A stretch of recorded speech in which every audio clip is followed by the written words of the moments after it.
Hey guys, so if you can tell from the title of this video, I got scammed. um, yeah, that's the end. Bye. Just kidding.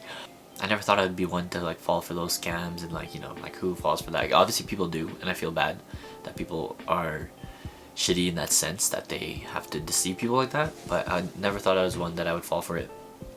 But I guess when a scam is tweaked in the smallest way that piques your interest, it can really just grab hold of you, and you don't even, I guess you become tunnel vision to the situation at hand.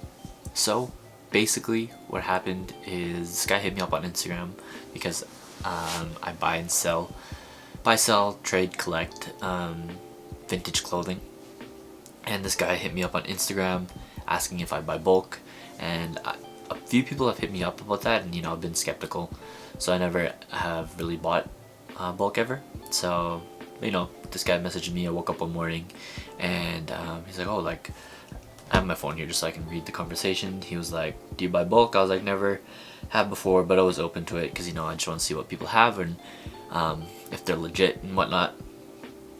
He's like, awesome, would you be interested in trying today? You get to pick the items. I was like, maybe. What do you have? He's like, awesome, prices range are $10 to $20 unless it's super rare, and we can start with a 160 to 200 bulk buy. Double tap everything you want. Payment options are Cash App, Venmo, PayPal, friends and family. So he stopped sending pictures at this point, and he's like, I'll stop there with the pics. I was like, oh, would you be able to give me a price breakdown? So he gave me a price breakdown. The rare stuff was $20, other stuff was $10. So it came out to $300 even at that point, and I was like, it's a pretty good deal. Then he started talking to me about about bulk selling and stuff, and like how he's making money and how I can make money, and he was being very personable. I did my background checks. I looked at his Instagram.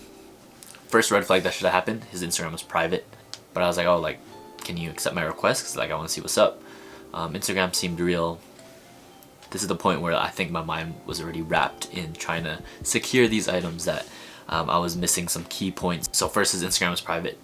Second, which I didn't notice until later on, was that his comment section was limited and his posts were from 2019. We're in 2021, like that's 2 years ago. That's kind of sus. So he sent me this Mercari, I've never heard of it, some buying platform I guess, but like guess it had reviews of like stuff that he's selling. I was like, okay, like there was no red flags there. I looked at the reviews, whatever. Me, anything that's been cancelled was cancelled by him because he doesn't double sell items. He doesn't sell items at all. So then I was like, oh, like, do you have any Betty Boop? Because that's what I collect. And he was like, oh, my buddy does. He sent me all those pictures of Betty Boop. And I was like, fuck, like, at this point, I'm really hooked into it, because I was like, yo, when am I ever going to find a good deal like this again? Especially for stuff that I collect, because I collect Betty Boop stuff.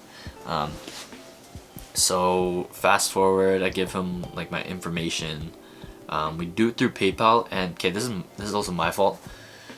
Title of this video is probably gonna be edited to like PayPal friends and family scam or something, because this is how I got scammed, through PayPal friends and family. I know a lot of like resellers and like just sellers of like any goods really like doing friends and family sales. I always assumed it was because of the fee. There has been like a couple resellers where I do the goods and services just to be safe, so and I always add a little bit extra to cover the cost of that fee. I guess I was like too hooked again on securing this that it slipped my mind, but I was like, yeah, whatever, I'll do friends and family, I don't care. The first time I sent the money, I guess I did it the wrong way in the scammer's eyes, but I sent it through my bank account through PayPal. So basically my bank has to clear it, so it turns into a check, and then my bank, it has to clear it to make sure it's like authorized and all that, so you don't get the money. It takes about like a week to 8 days to clear, so that's what I did in the first place. And then he was telling me how like oh, you sent it wrong, we're gonna have to wait till it clears. So I was like, okay, whatever, like I'll send it again, whatever. He was just saying like, oh, like, do you not know how to bank or something like that? And I was like, bro, chill. But yeah, so I sent the payment again, and this time it went instantly. you know, okay. After that, everything still seems chill. I'm just waiting for him to ship the package. He says he's gonna make the label in a couple hours. This is on Saturday. He's gonna make in a couple hours. You know, I don't hear anything back all of Saturday. Still on my end, nothing was really coming up as a big red flag for me. I was still pretty okay with everything that was going on. Yeah, so it wasn't until this other Calgary vintage account, Disruptive Vintage, who is owned by River, she hit me up. She was like, oh, like, have you heard of the Vintage Masters? Like, I noticed that you follow them. I was just wondering if you've chatted with them before. And I was telling her, I was like, oh yeah, like I literally just did business with them the other day. She asked me if they were legit. And I was like, from the most part, like from all the legit checks that I've been doing, personal legit checks, not from any other sources, it seems all to be cleared out. So then she's telling me how she also got hit up by him, and you know, she's ordering all these items, and she just wanted to make sure, obviously, like she wants to make sure everything's chill.